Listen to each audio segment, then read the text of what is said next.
Hello students, कैसे हो आप सब लोग। मैं ऑनलाइन लेक्चर्स पर मैं AK सैनी आपका स्वागत करता हूं।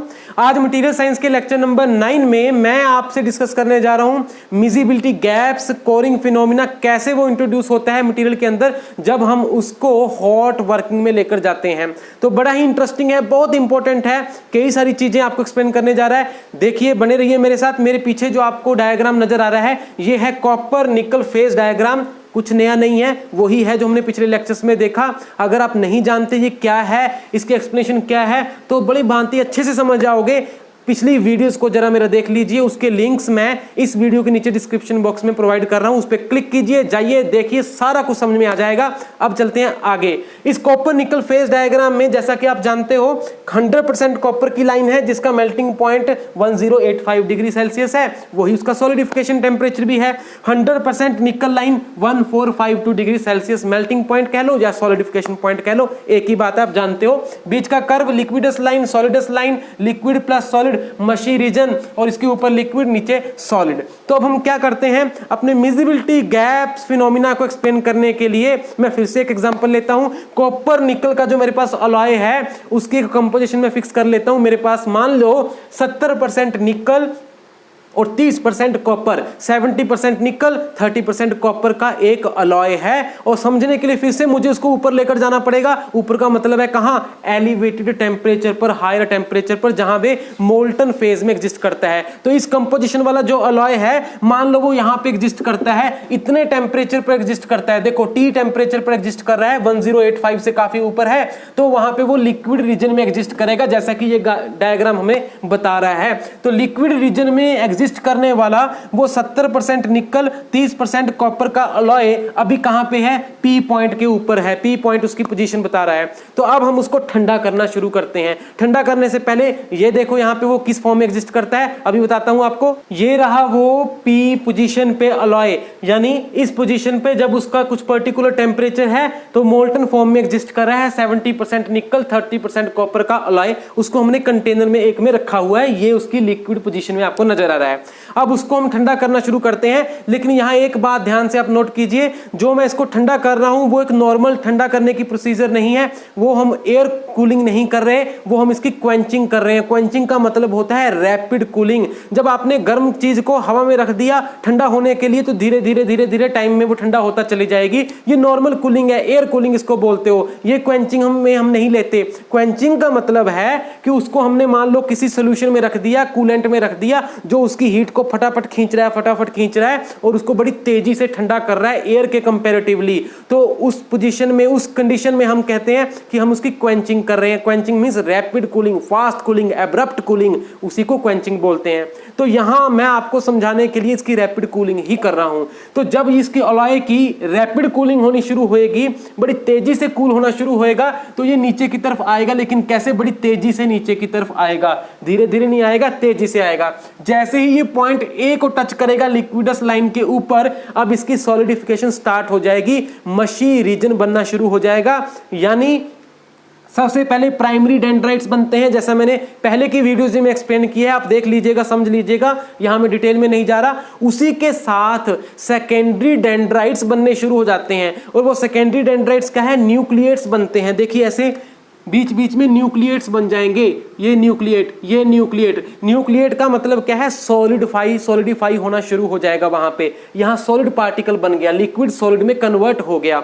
तो जैसे जैसे ये नीचे की तरफ बढ़ेगा क्या होगा, ऐसे सेकेंडरी डेंड्राइट्स, ऐसे न्यूक्लिएट्स की भरमार लग जाएगी, बहुत सारे बनने शुरू हो जाएंगे। और जो बन चुके हैं वो बड़े होने शुरू हो जाएंगे, वो ग्रो करना शुरू कर देंगे। देखो इस तरह से ये बाहर की तरफ ऐसे फैलना शुरू कर देगा। ये क्या है, ये सॉलिड ही है, लिक्विड सॉलिड में कन्वर्ट हो गया और ये बाहर की तरफ सॉलिड होता चला जा रहा है, होता चला जा रहा है। ऐसे ही दूसरा डेंड्राइट भी सॉलिड होता चला जा रहा है, होता चला जा रहा है, होता चला जा रहा है, बढ़ता चला जा रहा है। इसको हम कहते हैं डेवलपमेंट ऑफ सेकेंडरी डेंड्राइट्स या ग्रोथ ऑफ सेकेंडरी डेंड्राइट्स। और जब इस प्रकार के सभी सेकेंडरी डेंड्राइट्स बढ़ते बढ़ते बढ़ते आपस में मिल गए, प्राइमरी डेंड्राइट्स मिल गए, सेकेंडरी डेंड्राइट्स मिल गए, कोई भी लिक्विड नहीं बचा, तो इसका मतलब क्या हुआ, सारा सॉलिडिफाई हो गया और आप यहां पहुंच गए, बी पॉइंट पे पहुंच गए, सॉलिडस लाइन के ऊपर। तब वो सारा का सारा लिक्विड सॉलिड में कन्वर्ट हो जाता है। उसके नीचे फिर टेम्परेचर ही कम होता है, वो सॉलिड ही रहता है। लेकिन जब सारे डेंड्राइट्स आपस में मिले हैं तो जहां जहां वो मिले हैं वहां क्या बनता है?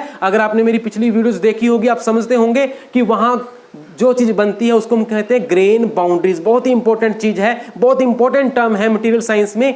ग्रेन बाउंड्रीज वहां बन जाती है जहां जहां ये आपस में मिलते हैं। तो चलिए अब मैं लेकर चलता हूं फास्ट कूलिंग में क्या हो रहा है। जब हमने इसकी बड़ी तेजी से कूलिंग की, बड़ी तेजी से फास्टली कूलिंग किया, तो उसका मतलब क्या हुआ? ये सेकेंडरी डेंड्राइट जो बने थे, स्पोर्स बने थे, न्यूक्लियट्स, ये बड़ी तेजी से फैलने शुरू हुए, बड़ी तेजी से ग्रो किए और बड़ी तेजी से आपस में मर्ज कर गए और बड़ी तेजी से ये यहां से यहां पहुंच गया।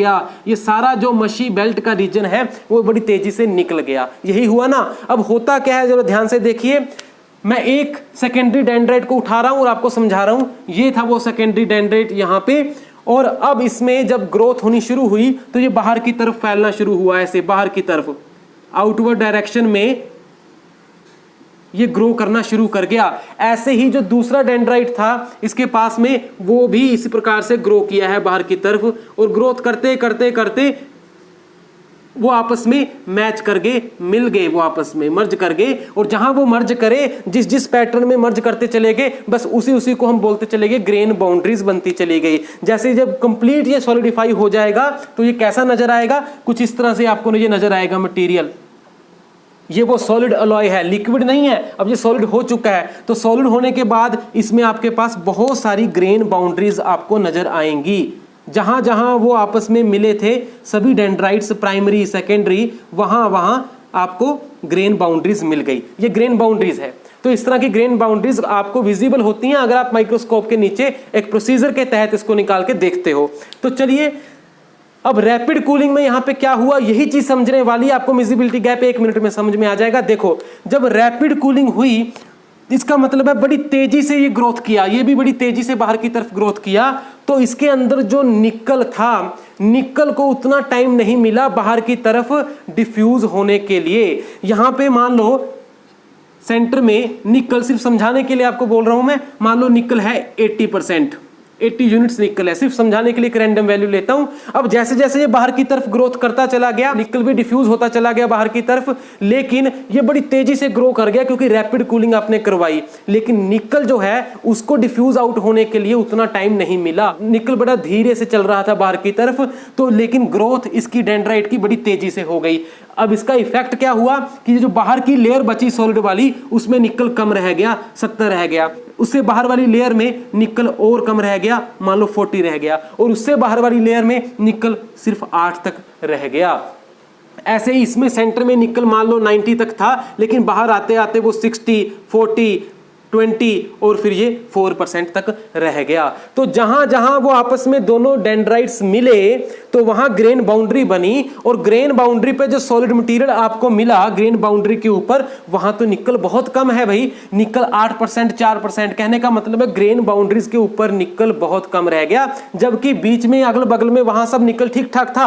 यहां निकल बहुत अच्छा है, बीच में निकल बहुत अच्छा है, यहां यहां यहां ये सब जगह निकल की परसेंटेज अच्छी है। लेकिन ग्रेन बाउंड्रीज के ऊपर जो निकल है इसकी परसेंटेज कम है। ये बात इंपॉर्टेंट है, याद रखने वाली। तो हम कुल मिला के ये कह सकते हैं कि रैपिड कूलिंग होने का एक नुकसान हो गया कि एक यूनिफॉर्म स्ट्रक्चर आपको नहीं मिल पाई, नॉन होमोजीनियस स्ट्रक्चर आपको मिली है। और उसमें भी वेरी स्पेसिफिकली अगर हम बात करें, ग्रेन बाउंड्रीज जहां जहां बन रही हैं उसके ऊपर निकल बहुत कम मात्रा में रह गया, निकल बहुत कम मिला है। अब इसका इफेक्ट आप समझिए, उसके लिए मैं आपको ले चलता हूं इस ग्राफ में, ध्यान से नोट करो।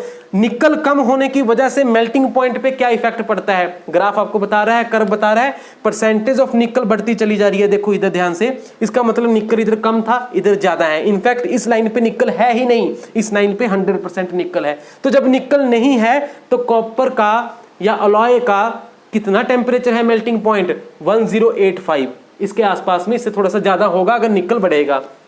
निकल 100% हो गया तो ये पहुंच गया 1500 के आसपास, 1452। सीधा सीधा समझ में आ रहा है कि निकल बढ़ने से अलॉय का मेल्टिंग पॉइंट बढ़ता है। सीधी सी बात है, मैं रिपीट कर रहा हूं, निकल की परसेंटेज बढ़ने से अलॉय का मेल्टिंग पॉइंट बढ़ रहा है। Very important point. तो निकल कम होने से क्या होगा, मेल्टिंग पॉइंट कम होगा अलॉय का। अब ये सॉलिडिफाई हो चुका है, ग्रेन बाउंड्रीज के ऊपर क्या है, निकल कम है, इसका मतलब है ग्रेन बाउंड्रीज के ऊपर जो अलॉय है वहां का मेल्टिंग पॉइंट कम है। Very important point, grain boundaries के ऊपर, ये रही ग्रेन बाउंड्रीज, इसके ऊपर क्योंकि निकल कम है, इसका मतलब है यहां मेल्टिंग पॉइंट कम है मटेरियल का, आसपास में मटेरियल का मेल्टिंग पॉइंट ज्यादा है। अब एक काम करना है आपने, हॉट वर्किंग प्रोसेस कराइए, इसको हीट कीजिए, कोई भी हॉट प्रोसेस करने के लिए इसको हीट कीजिए। हीट करने से क्या होगा, जैसे ही आप 1000-1100 के पास में पहुंचोगे, निकल कम है इस रीजन में, कम निकल होने की वजह से मेल्टिंग पॉइंट वहां पे आपको कम मिलेगा। कहने का मतलब ये जो ग्रेन बाउंड्रीज हैं, ग्रेन बाउंड्रीज के ऊपर मटेरियल मेल्ट करना शुरू कर देगा जब आप इसको हीट करोगे। बाकी सब जगह मटेरियल मेल्ट नहीं करेगा, सिर्फ ग्रेन बाउंड्रीज के ऊपर मेल्ट करेगा, आपको क्रैक्स मिलने शुरू हो जाएंगे, मटेरियल में ब्रिटल फ्रैक्चर आ जाता है। तो यही जो चीज है इसी को हम बोलते हैं कोरिंग, कोरिंग फिनोमिना, कोरिंग या मिजिबिलिटी गैप्स, मिजिबिलिटी गैप्स। सो ये मिजिबिलिटी गैप्स क्या है, how we can define this miscibility gaps, upon hot working of the alloy the material present at grain boundaries starts melting down, producing cracks in the material at grain boundaries themselves and which results into brittle fracture of the material। तो यही चीज मिजिबिलिटी gaps है। क्यों, है ना interesting, समझ में तो आपको आ गया होगा, डेफिनेटली आया होगा। वीडियो को लाइक कर दीजिए, चैनल को सब्सक्राइब कर दीजिए, क्योंकि इस चैनल के ऊपर मैं आपको वो सब चीजें एक्सप्लेन करता हूं जो शायद आपको समझ में ना आई हो या ना आती हो, क्योंकि मैंने आपको बहुत सारी चीजों का निचोड़ निकाल के समझा देना है और 1 मिनट में आपको मैंने वो रस पिला देना है। तो अगर आपको समझ में आ रहा है तो लाइक कीजिए और शेयर करना मत भूलिए, क्योंकि शेयर करोगे तो नॉलेज बढ़ेगा, बांटने से ज्ञान बढ़ता है। तो थैंक यू, जल्दी ही मिलेंगे नेक्स्ट वीडियो में मटेरियल साइंस के ऊपर भी और भी सब्जेक्ट्स के ऊपर। मैकेनिकल इंजीनियरिंग में ऑलरेडी वीडियोस लेक्चर्स चल रहे हैं, आप चैनल को सब्सक्राइब कीजिए और वीडियोस का आनंद लीजिए, देखिए, अपने नॉलेज को बढ़ाइए। Thank you very much, have a nice time.